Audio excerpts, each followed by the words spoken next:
నమస్తే, నేను Sreeja, tarot card reader, crystal healer and lama physiotherapist. ఈ ఎపిసోడ్స్లో మనం ద్వాదశ రాశులకి సంబంధించిన టారో కార్డ్ ప్రెడిక్షన్స్ చూద్దాము. ప్రెడిక్షన్స్తో పాటు డిస్క్రిప్షన్లో మీ ప్రాబ్లమ్స్కి తగ్గ సొల్యూషన్ ఇవ్వడం జరుగుతుంది. అంటే స్విచ్ వర్డ్స్ రూపంలో మీకు మంచి సొల్యూషన్ ఇవ్వడం జరుగుతుందన్నమాట.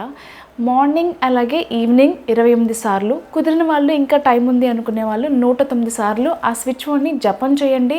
ఖచ్చితంగా మర్చిపోకుండా బ్రేక్ ఇవ్వకుండా చేసినట్లయితే కనుక ఏదైతే ప్రాబ్లమ్స్తో మీరు ఇబ్బంది పడుతున్నారో దాని నుంచి బయటపడే అవకాశం ఉంటుంది. అలాగే మన వీడియో చూస్తున్న ప్రేక్షకులందరికీ కూడా ఒక చిన్న రిక్వెస్ట్, అదేంటంటే ప్రతి ఒక్కరూ కూడా మనకున్న స్వార్థపూరితమైన కోరికల కోసం దేవుణ్ణి మొక్కడం, దేవుణ్ణి మొక్కేది ప్రాపర్ వేలో మొక్కుకోండి. జంతు బలి ఇవ్వడం, లేకపోతే జంతువుల్ని బలి ఇవ్వడం ఇలాంటివి చేయకుండా ఉండడం మంచిది. రీసెంట్గా జరిగిన కొన్ని ఇన్సిడెంట్స్కి నేను చాలా బాధపడడం జరిగింది.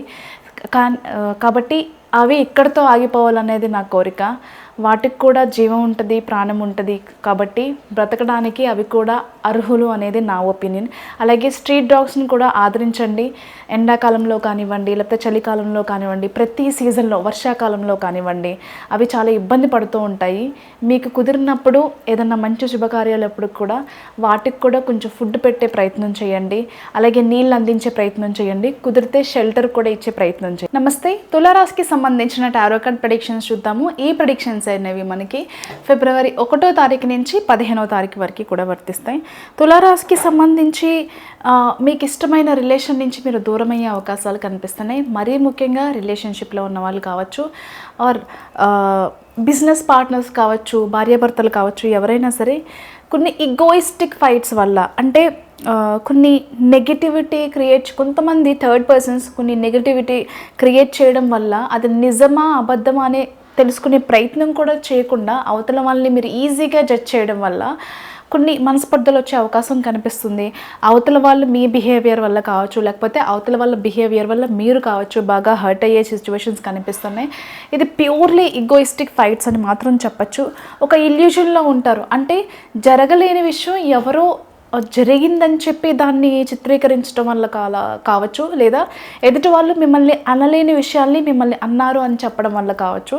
ఏదైనా సరే ఇంటెన్షనల్గా పనిగట్టుకుని మరి కొంతమంది మీకు చెప్పే చెప్పుడు మాటల వల్ల మీ రిలేషన్ అనేది సోకాల్డ్ పర్సన్తో బ్రేక్ అయ్యే ఛాన్సెస్ కనిపిస్తున్నాయి. భార్యాభర్తలు కావచ్చు, ఫ్రెండ్స్ కావచ్చు, కుటుంబ సభ్యుల మధ్యలో కానివ్వండి, పార్ట్నర్స్ మధ్యలో కానివ్వండి, ఇంటెన్షనల్గా చేసే కొన్ని ప్రయత్నాల వల్ల ఆ రిలేషన్షిప్ నుంచి మీరు బయటకు వచ్చేసే అవకాశాలు అయితే 100% కనిపిస్తున్నాయి. ఎవరిని నమ్మాలి, ఎవరిని నమ్మకూడదు, ఏది నిజం, ఏది అబద్ధం, ఇలాంటి డైలమాస్ అన్నీ కూడా కనిపిస్తూ ఉంటాయి. వీళ్ళని నమ్మచ్చా, నమ్మకూడదా, వీళ్ళని నమ్మి ఈ పని మనం చేయొచ్చా, చేయకూడదా, ఇలాంటి విషయాల్లో ఏది కరెక్ట్, ఏది నిజం, ఏది అబద్ధం, ఇలాంటి విషయాలన్నీ కూడా ఒకలాంటి మైండ్కి ఒక స్ట్రెస్ని ఇస్తాయి. ఒక ఇల్యూషన్లో ఉంటారు. అందరూ మంచి వాళ్ళనే కనిపిస్తారు, కానీ ఆ మంచి వాళ్ళలో ఎవరిది నిజమైన మంచితనం అనేది తెలుసుకునే ప్రయత్నం చేసినప్పటికీ కూడా అందరూ మంచిగానే కనిపిస్తారు. కానీ మీ వెనక మీ గురించి మాట్లాడే వాళ్ళు, మీ లైఫ్ని నెగిటివిటీగా చిత్రీకరించి 10 మందికి చెప్పేవాళ్ళు కూడా మీకు మంచిగానే కనిపించడం వలన, అంటే మీ ముందు మీకేదో సహాయం చేస్తున్నట్లు, మిమ్మల్ని ఏదో సపోర్ట్ చేస్తున్నట్లు వాళ్ళు వేరే మాస్క్ వేసుకొని మీ ముందు నటించడం వల్ల ఎవరు అనేది గుర్తించలేకపోవడం కొన్ని సమస్యలు తెచ్చే అవకాశం అయితే కనిపిస్తుంది. ఇకపోతే స్టూడెంట్స్కి అయితే చాలా ఫోకస్ అవసరం స్టడీస్ మీద, అది ఎవరైనా సరే.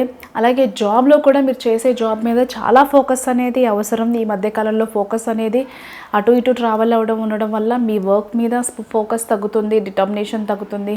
స్టూడెంట్స్కి కూడా చాలా ఫోకస్ అనేది అవసరం. బాగా ముందుకు వెళ్ళే ప్రయత్నాలు చేయండి, అన్నీ బాగా తెలుసుకునే ప్రయత్నం చేయండి.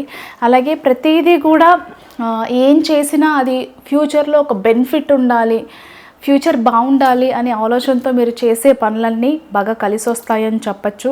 బిజినెస్ స్టార్ట్ చేసే ముందు కూడా సోకాల్డ్ పర్సన్తో మీరు బిజినెస్ చేయాలా, చేయకూడదా, ఇన్వెస్ట్మెంట్ చేయొచ్చా, చేయకూడదా అనే విషయాల్లో చాలా జాగ్రత్తలు తీసుకోండి. ఎలాంటి విషయాలైనా సరే ఆ డాక్యుమెంట్స్ ఒకటికి 2 సార్లు చెక్ చేసుకునే ప్రయత్నం కూడా చేస్తూ ఉండండి. మనీకి సంబంధించి ఇన్ని రోజుల నుంచి కూడా రాంగ్ ఇన్వెస్ట్మెంట్స్ చేశాము, లేకపోతే మన వాళ్ళే కదా అని చెప్పి డబ్బుని విచ్చలవిడిగా ఖర్చు పెట్టడం జరిగింది. అలాగే అన్నెసెసరీ థింగ్స్ మీద కూడా డబ్బుల్ని విపరీతంగా ఖర్చు చేసేసాము. ఇక మీదటైనా సరే మనీని ఖర్చులు ఏవైతే ఉన్నాయో అవి నియంత్రించుకోవాలి. మనీ ట్రాన్సాక్షన్స్ అన్నీ కూడా చాలా బ్యాలెన్స్డ్గా వెళ్ళాలి. అన్నెసెసరీ థింగ్స్ కానీ ఖర్చులు కానీ అదుపు చేసుకోవాలి. మనీని బాగా సేవ్ చేసుకొని ప్రాపర్టీస్ మీద మాత్రమే లేదు సేవింగ్స్ మీద మాత్రమే ఇన్వెస్ట్మెంట్ చేయాలి అని చెప్పేసి మీరు చేసే ప్లాన్స్ అన్నీ కూడా బాగా కలిసి వస్తాయి. అంతేకాకుండా మంచి ప్రాపర్టీ మీద కూడా మీరు ఇన్వెస్ట్ చేసే ప్రయత్నాలు చేస్తారు, అందులో సఫలమవుతారు ఖచ్చితంగా. అలాగే కొత్త ప్రాజెక్ట్స్ కలిసి వస్తాయి, కొత్త పార్ట్నర్షిప్లు కలిసి వస్తాయి, కొత్త ప్రాజెక్టులు వస్తాయి. జాబ్ చేసే వాళ్ళకి కానీ బిజినెస్ చేసే వాళ్ళకి కానీ చాలా సానుకూలంగా ఉండబోతుంది, మంచి లాభాలు చూస్తారు. అలాగే మరీ ముఖ్యంగా విమెన్స్కి సంబంధించి ఎవరైతే ఎంటర్‌ప్రెన్యూర్స్ ఉన్నారో వాళ్ళకి బాగా కలిసి వస్తుందని చెప్పచ్చు. మీరు చేసే బిజినెస్ ఏదైనప్పటికీ కూడా బాగా కలిసి వస్తుంది.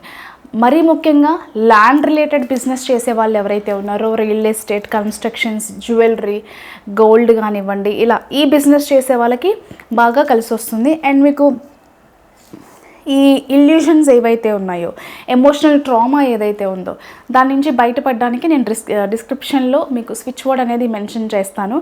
చాంటింగ్ ఎన్నిసార్లు చేయాలనేది కూడా మెన్షన్ చేస్తాను కాబట్టి వీడియో చివరి వరకు చూసి డిస్క్రిప్షన్లో కూడా ఉన్న స్విచ్ వర్డ్స్ యూస్ చేసుకోండి. Thank you.